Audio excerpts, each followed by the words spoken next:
mahirap. Kaya! Dito pala matatagpuan ni Chris Arjen yun. Nakukuha na pa. Sobrang laki po ng naging advantage namin. Binigyan na po sa amin yung susi ng tagumpay tapos gamitin na lang namin iganon, kuya. Sa pagpapatuloy ng laban ng adult batches, pansin ang bilis ng kilos ng batch 2. Wala kayo! Tibay! Dapat doblehin namin yung fighting spirit namin, kuya. Pasok! Yan na yung baso na yan. Let's go! Okay, happy birthday! Masaya po ako nakasama na po si Kuya Yam Yam and Fumiya, and that doesn't mean na hindi po kami lalaban ni Andre. Alam po namin na lagi po namin ibibigay yung 110% po namin. Kahit may hirap yung kinukuha naming gamit, natatawid namin. Uwi lang! Hey! Grab it, go! Go! Okay! Laro nila. Naging mabilis man ang Team Life, sinabayan pa rin sila ng bilis ng batch for the win. Go, Homie! It's so mahirap. Kaya! Dito pala matatagpuan ni Chris Arjen Go! yun. Nakukuha na pa. Sobrang laki po ng naging advantage namin.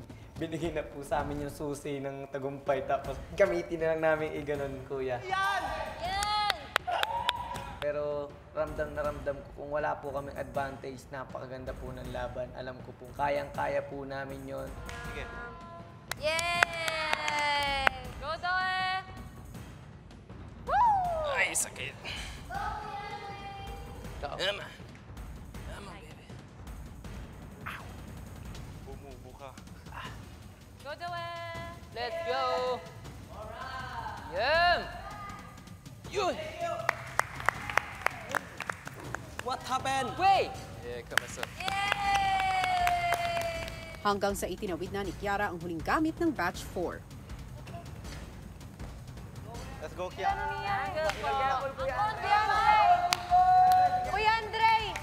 Kuya Andre! Last nila, promise! Kaya pa yan!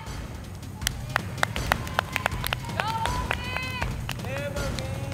Kuya Andre! Are you okay? Sa laban ng Batch 2 at Batch 4, ang nagwagi ang Yellow Team Batch 4.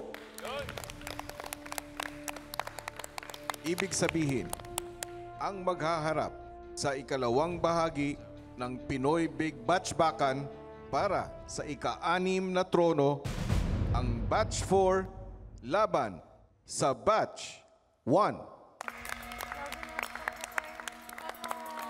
Magiging mahirap po ngayon kasi yung batch 1 nga po kakalaban namin ngayon. Sila din po naging kakampi namin. Sila din po ang nakapagpatulong sa amin para malaki yung advantage namin sa laban nito. Isa po sa pinakamalapit sa amin yung batch 1 po. Tapos nandun pa po si Kauri. Hindi po ako magiging makasarili ngayon. Paglalaban ko po yung pangarap namin, 4. Tapos po yung pangarap ko sa pamilya ko po. At medyo kinakabahan po ako kasi magaling din po sila. Hello! Good job, man. Good job.